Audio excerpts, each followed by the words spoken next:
Hi everyone, it's Jay here, and today I'm going to review the manga and manhwa I read in October. I did things a bit differently this month. I set myself a challenge of only reading volumes that were linked to Halloween.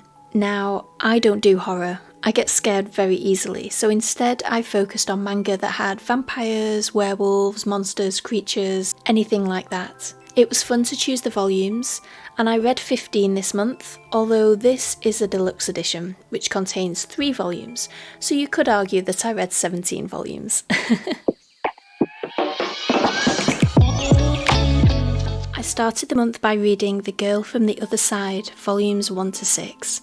I'd already read these 3 because I liked it so much I decided to buy more of the series. There are 2 formats. You've got the smaller paperback ones and the deluxe hardcover editions. Price-wise, buying the deluxe edition works out at a similar price to buying the 3 smaller paperbacks. I highly recommend going for these deluxe editions because they are bigger, which means the art is bigger, it feels more luxurious, and I think the format just fits better with the atmospheric storytelling. You feel like you're about to enter a fairy tale with this one.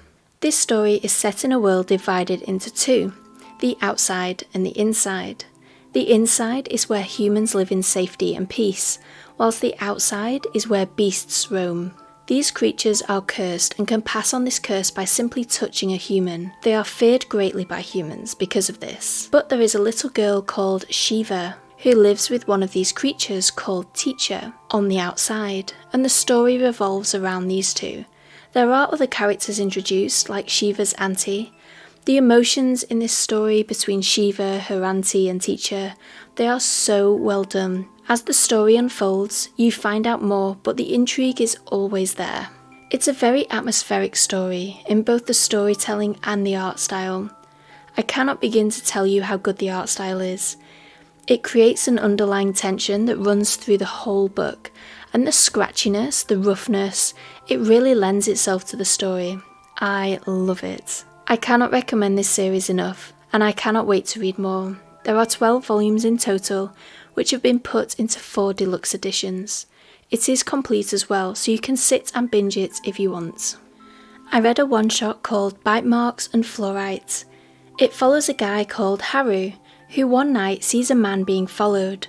Worried about the man's safety, he tries to intervene and gets slashed for his troubles. It turns out the man being followed is a vampire and bites Haru to save his life. When Haru wakes up, he meets Akihito, the vampire who turned him. For a one-shot, the world building is solid, and certain aspects of the lore around vampires is really interesting. For example, Haru doesn't immediately turn into a fully fledged vampire.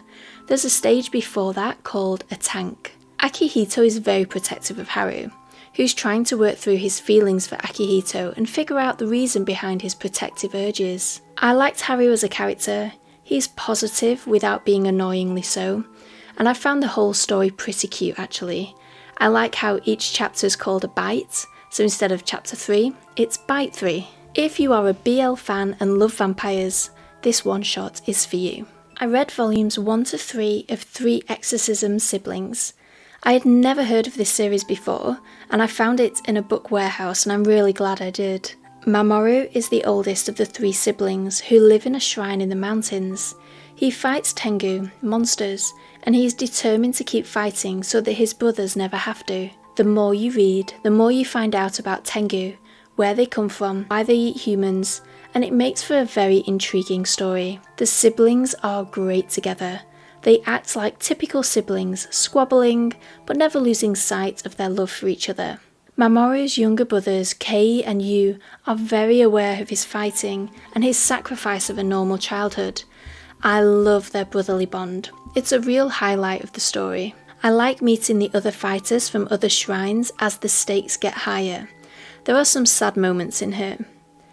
The art is really good, especially the cover art. I love these watercolours.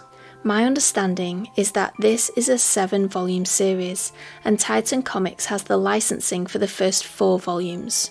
3 are currently out, and according to Amazon, the 4th volume is out in March 2026. I'm not sure what's going to happen to any volumes after that, whether Titan Comics will get the licensing for it or not. I guess it depends on if they sell more of the currently released volumes, so get buying everyone. I read volumes 1 and 2 of Unholy Blood, a vampire webtoon which has physical volumes published in English by Izze Press. I have volume 1 physically, but I read the second one on the webtoon app. You can read it there for free, you just have to watch an advert to access the chapter. I will be finishing it off on the webtoon app because there are just too many manhwas to buy and the cost really adds up. So where I can, I will make the most of reading it for free. But I have to say, this series is a great read so far. It's about Hyan, a pureblood vampire living in a world where humans know that vampires exist and walk amongst them. Humans hate vampires, and there's a lot of pressure on law enforcement to protect humans and kill vampires. Captain Huang works in the Criminal Investigation Division and starts off very suspicious of Hyan, testing her to see if she's a vampire. Hyan lives with Father Michael and 2 other orphans, trying to live as normal a life as possible. Father Michael is an absolute badass, and his backstory is quite poignant. The artwork by Lena Lim is fantastic. The colours are vibrant, they're sharp. The facial expressions are the highlights in my opinion. You are never in doubt of what the character is feeling, and you never need little words by their faces to help you understand the emotion drawn. Their faces are all very expressive.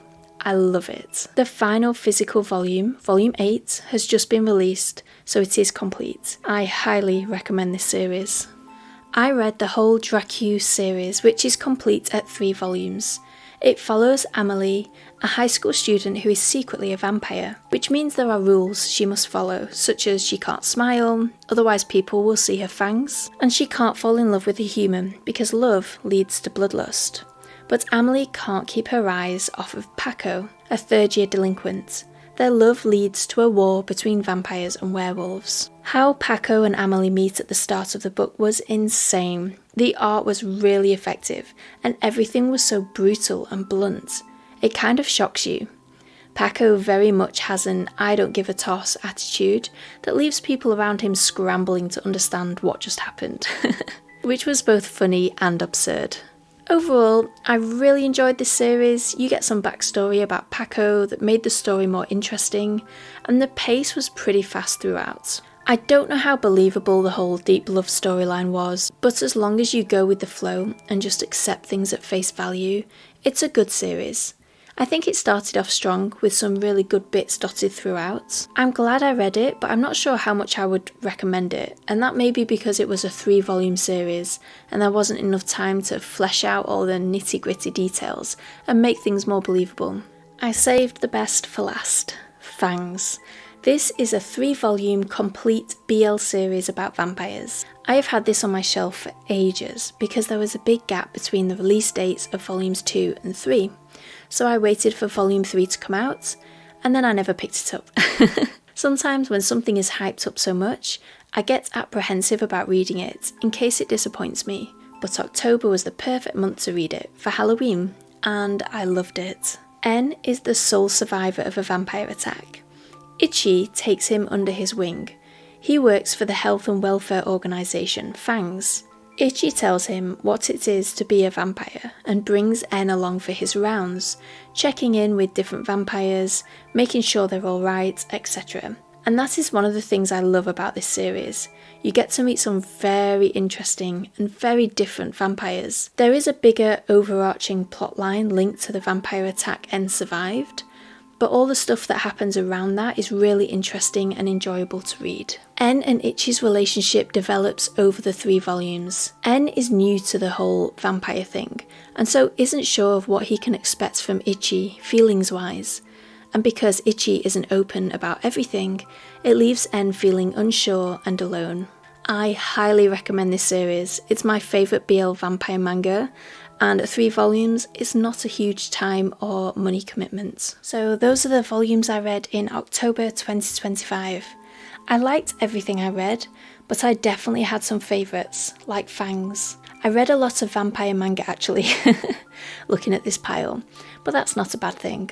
If you want to buy any of these, check out sci-fi.com, who always reduce the RRP on manga manhwa volumes, and if you use the code Jay'sManga, you'll get an extra 5% off. Like, subscribe, and if you have any thoughts or recommendations for me, pop them in the comments below.